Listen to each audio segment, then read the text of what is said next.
Pred 2 letoma so začeli izvajati projekt Living Castles, oživljanje gradov in dvorcev. Minuli četrtek pa so na tiskovni konferenci predstavili podrobnosti projekta. Living Castles je eden izmed naših seveda zelo pomembnih projektov, ki jih izvajamo.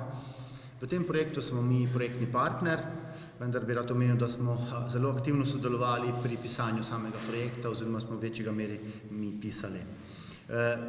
Vodilni partner tega projekta je Medžimursko veleučilište v Čakovcu, potem smo seveda mi, še na slovenski strani sta še dva partnerja, to je seveda Znanstveno-raziskovalno središče Bistra Ptuj, potem je Razvojna agencija Savinjske regije, potem je Gradski muzej Varaždin, potem je še pa Muzej Međimurja Čakovec partner, Muzej Hrvatskog Zagorja je tudi partner in pa družba Proteus, to je slovensko podjetje, ki se ukvarja z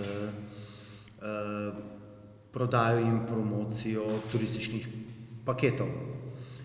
V sam projekt je vključenih lepo število projektov, poleg seveda dvorca Rakičan je v projekt vključen še Ptujski grad, Celjski grad, Stari grad Varaždin, grad Čakovec, grad Veliki Tabor in pa dvorec Oršič v Gornji Stupici. Za izvajanje celotnega projekta so namenili veliko sredstev. Sam projekt, celotna vrednost je skorajda 1,5 milijona evrov, od tega je ESRR sredstev 1.236.470 evrov.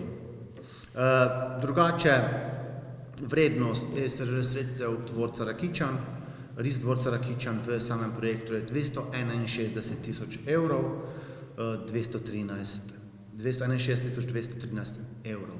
To pomeni, da smo tudi, kar se tiče finančne participacije, najpomembnejši finančni partner oziroma imamo največji delež finančnih sredstev v samem projektu.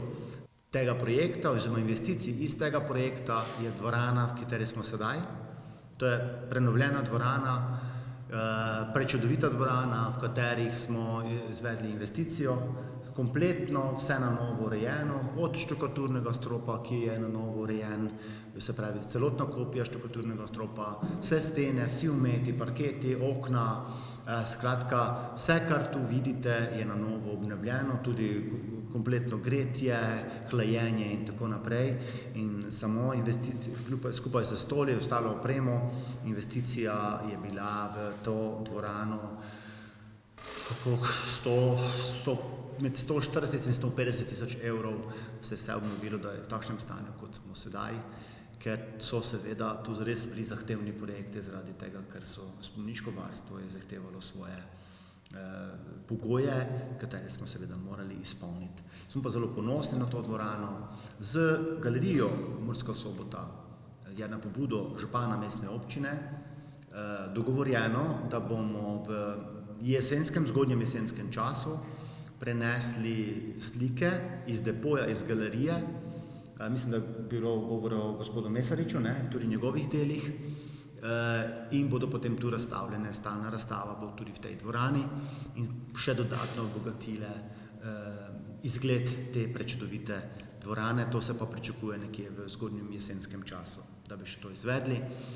Naša ideja je, pa že imamo določene povpraševanje, da bi se ta dvorana lahko tudi uporabljala za poročne procese, ker je res prečudovita, enkratna in je nekaj posebnega. Kot veste, v dvorcu Rakičan imamo tudi gostije, predvsem pa se odvijajo v grajski dvorani, ki je pa bila financirana iz drugega evropskega projekta, ki ga vodi pri nas Katarina, ki je na moji levi, se pravi projekt Castle Road iz programa Interreg Slovenija Avstrija. Skratka, projekt Living Castle je financiran iz programa Interreg Slovenija Hrvaška, imamo odlične hrvaške partnerje, partnerstvo zelo dobro sodeluje, smo nekje na polovici projekta in bomo sam projekt zelo verjetno podaljšali za pol leta, tudi v luči COVID-19 smo določene aktivnosti morali zaustaviti in smo trenutno v fazi dogovarjanja, da bomo projekt zaradi teh razlogov tudi za pol leta podaljšali. To ni noben problem, ne predstavlja nobenega velikega izziva, samo administrativno moramo to dogovoriti s financerjem. Namen projekta je podrobneje predstavila Natalija Cigut. Če se navežem torej na besede direktorja, je projekt Living Castles v prvi meri torej namenjen predvsem promociji teh gradov in dvorcev, ki so vključeni v mrežo, hkrati pa tudi ohranjanju kulturne dediščine in valorizaciji le-te in pa predvsem temu, da se poveča število obiskovalcev na teh mestih kulturne dediščine. Tako smo v bistvu v projektu definirali tudi različne ciljne skupine, in sicer družine, kulturne turiste in pa večje skupine, in v skladu z tem tudi razvijamo našo turistično ponudbo. Končni cilj pa je torej predstaviti te gradove in dvorce kot neko skupno blagovno znamko, zato jih tudi skupaj promoviramo. Imamo tudi skupen logotip, skupen slogan, torej Stories of the Walls, ki v bistvu sledi tej živosti, ki jo želimo dosegati skozi IKT opremo in vse ostale aktivnosti. Skratka, poleg teh aktivnosti imamo tudi različne tematske dogodke, ki so pač predvideni po posameznih gradovih in dvorcih. Prav tako pa, kot je bilo že prej rečeno, je velik poudarek predvsem na promociji torej celotne mreže gradov in tudi vsakega dvorca oziroma gradu posebej. Torej, nekako smo se z partnerji, trenutno smo nekako v fazi tega, da razvijamo te različne ponudbe glede na ciljne skupine. Do sedaj smo predvsem vlagali v to, da oblikujemo oziroma se izdelajo posamezni prostori, kot je torej tudi ta večnamenska dvorana. Tako je Muzej Medžimurja v Čakovcu tudi že vzpostavil prostor za tematsko razstavo Čakovski Stari grad, Gradski muzej Varaždin pa prostor za muzejske delavnice, kjer že potekajo tudi delavnice, ki so predvsem namenjene najmlajšim, torej da se pri njih spodbudi zanimanje za kulturno dediščino, za gradove in dvorce. Prav tako bomo v projektu torej skupaj s partnerji razvili skupno maskoto. Ta bo zopet namenjena predvsem najmlajšim obiskovalcem in bo razveseljevala v času različnih tematskih dogodkov, torej mlade in starejše. Tako da trenutno smo, bi lahko rekli, v tej fazi, da pripravljamo vse te vsebine, torej skupno ponudbo, ki bo pa potem tudi prišla na tržišče oziroma jo bomo ustrezno promovirali, tudi z zemljevidom, na katerem bodo vse te lokacije predstavljene, in pa seveda z ostalim promocijskim materialom. Torej, da se navežem na zemljevid, bo pa sedaj torej kolegica Katarina predstavila zemljevid, ki je nastal v sklopu projekta Castle Road, v katerega so prav tako vključeni torej gradovi in dvorci projekta Living Castles. Katarina Jerebic pa je povedala več o izvajanju programa. Ja, torej projekt Castle Road izvajamo v okviru programa sodelovanja Slovenija-Avstrija. Projektno partnerstvo sestavljata dva slovenska in dva avstrijska partnerja, pri čemer je RIS dvorec Rakičan vodilni partner. Projekt traja 3 leta, z izvajanjem pa smo pričeli že 1. septembra 2018. V tem času nam je uspelo vzpostaviti čezmejno cesto gradov, to je skupnost 37 gradov in dvorcev iz Avstrije in Slovenije, s katerimi zelo dobro sodelujemo. Projekt Castle Road bo zgodovino in kulturo vključenih gradov in dvorcev raziskal iz znanstvenega in turističnega vidika ter aktivno povezal. Projektni rezultat pa predstavlja čezmejno združenje, ki povezuje gradove in dvorce obeh držav ter omogoča skupno trženje. Čezmejna cesta gradov je ta mesec dobila tudi nov zemljevid, na katerem so se slovenskim in avstrijskim gradovom pridružili še 4 hrvaški gradovi, ki sodelujejo tudi v projektu Living Castles. Čezmejna cesta gradov se zdaj razteza na okrog 1000 kilometrih in povezuje 41 gradov iz Slovenije, Avstrije in Hrvaške. Na zemljevidu je označenih 7 predlogov poti ali tur, ki uporabnikom oziroma obiskovalcem olajšajo načrtovanje njihovega izleta ali potovanja. Ture so zasnovane tako, da povezujejo gradove z zelo raznoliko ponudbo, tako da se na vsaki turi najde nekaj za vse starosti in okuse.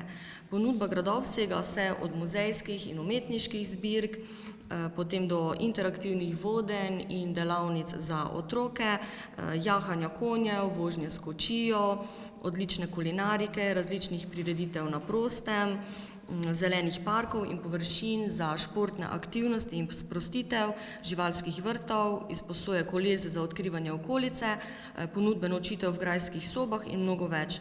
Prav tako so poti po cesti gradov zasnovane tako, da lahko načrtujemo eno-, dvo- ali večdnevne izlete.